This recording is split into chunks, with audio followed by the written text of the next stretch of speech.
Daily. Taste the Daily.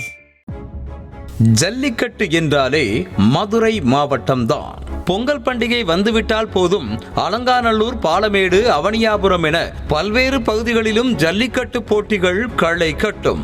அதிலும் இந்த ஜல்லிக்கட்டு போட்டிகள் அரசு சார்பில் நடத்தப்படுவதுதான் ஹைலைட். இது தவிர மஞ்சு விரட்டு, வடமாடு மஞ்சு விரட்டு என பல்வேறு பெயர்களிலும் ஜல்லிக்கட்டு போட்டிகள் நடைபெற்று வருகின்றன. ஆனால் இவை அனைத்தும் முறையாக அனுமதி பெற்று மாடுகளும் மாடுபிடி வீரர்களும் மருத்துவ பரிசோதனைக்கு உட்படுத்தப்பட்டு டோக்கன்கள் வழங்கி பலத்த போலீஸ் பாதுகாப்புடனும் மிகுந்த கட்டுப்பாடுகளுடனும் நடத்தப்பட்டு வருகின்றன. ஆகவே இது போன்ற ஜல்லிக்கட்டு போட்டிகளில் மாடு முட்டி உயிரிழக்கும் வீரர்களின் குடும்பத்தினருக்கு அரசு சார்பாக நிதி உதவி வழங்கப்படுகிறது. மேலும் வெற்றி பெறும் மாடுபிடி வீரர்களுக்கும் மாடுகளின் உரிமையாளர்களுக்கும் பரிசுகள் வழங்கி கௌரவித்து வருகின்றன.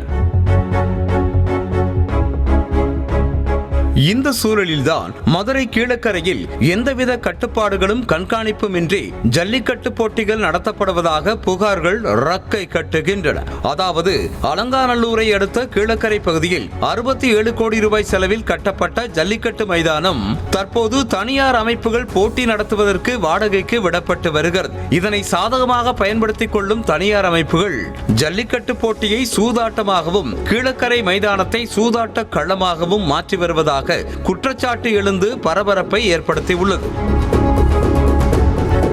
அதாவது தனியார் அமைப்புகள் பெயரளவில் அனுமதியை வாங்கிக் கொண்டு மாடுகளுக்கும் மாடுபிடி வீரர்களுக்கும் மருத்துவ பரிசோதனை எதுவும் நடத்தாமலும் ஆவணங்கள் எதையும் சரிபார்க்காமலும் போட்டியை நடத்தி வருவதாக புகார் கூறப்படுகிறது. இந்த போட்டியில் பங்கேற்கும் ஜல்லிக்கட்டு காளைகளுக்கான டோக்கன்கள் ஆயிரக்கணக்கில் கூவி கூவி விற்கப்படுவதாகவும் போட்டிகளில் வெற்றி பெறும் காளைகளுக்கு ஆயிரக்கணக்கில் பரிசு தொகை வழங்கப்படும் எனவும் ஆசை வார்த்தை கூறி ஸ்பான்சர்கள் பிடிக்கப்படுவதாகவும் கவலையோடு தெரிவிக்கின்றனர்.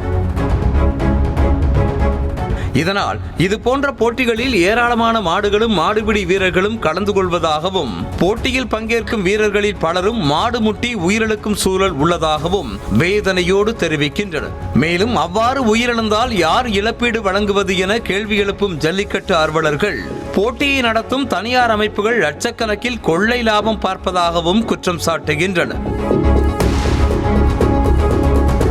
இப்படிப்பட்ட நிலையில்தான் இவர்களது கூற்றை மெய்ப்பிக்கும் வகையில் கீழக்கரை ஜல்லிக்கட்டு போட்டி தொடர்பான தொலைபேசி உரையாடல் ஒன்று வெளியாகி பரபரப்பை கூட்டியிருக்கிறது. ஏன்னா எல்லாருமே கொடுக்குறாங்க, அவங்க அக்கௌண்ட்ல போட்டு விட்டு அவங்களோட ஆதார் கார்டு, அவங்களோட பேரு, சரி, அந்த டீடைல்ஸ் எனக்கு அனுப்புங்கன்னு சொல்லிடுறேன் வாட்ஸ்அப்ல. சரி, அனுப்பிச்சவங்களுக்கு நான் 5 டோக்கன் எழுதி வச்சிருக்கேன். 5 டோக்கன் 10,000 ரூபாய் எழுதி வச்சிருக்கேன். அது முன்னப்பின ஆகிறவங்க இல்ல நான் நாளைக்கு போறேன் வைக்கிறேன். நம்ம ஏன்னா எனக்கு ஒரு நாளைக்கு 200 நம்பர் 100 நம்பர் போன்ல வருது. சரி, இது பண்ண முடியல. கை டோக்கன் தான் நாங்க தான் கொடுக்கறது. சரி, ஆல்ரெடி நிறைய ஸ்பான்சருக்கு ஒதுக்கிட்டோம். நிறைய ஸ்பான்சர் கொடுத்தவங்களா ஒதுக்கி வச்சாச்சு. சரி, சரி, அவங்க எல்லாம் செப்பரேட்டா போவோம். நம்மளுக்கு கொடுக்கறவங்களுக்கு 300 கிலோ டோக்கன் வந்துடும். மேலும் மாடுகளுக்கு 15,000 ரூபாய் பரிசு தொகையாக வழங்கப்படும் என ஆசை வார்த்தை கூறுவதும் தெளிவாக பதிவாகி உள்ளது. மினிமம் ஒரு மாட்டுக்கு மினிமம் 15,000 ரூபாய் பரிசு. மினிமம் நான் சொல்றது 15,000 பரிசு. 15,000 ரூபாய் பரிசு. நான் சொல்றது பெறவாடி மாடு வெளியேறதோட சேர்த்து சொல்றேன். சரி, சரிண்ணே. என் மாடு வந்து புடி போட்டுருச்சு 15,000 இல்ல, பெறவாடில ஒரு 3,000 ரூபாய் பரிசு வரும். 3,000 பரிசு வந்துடும்.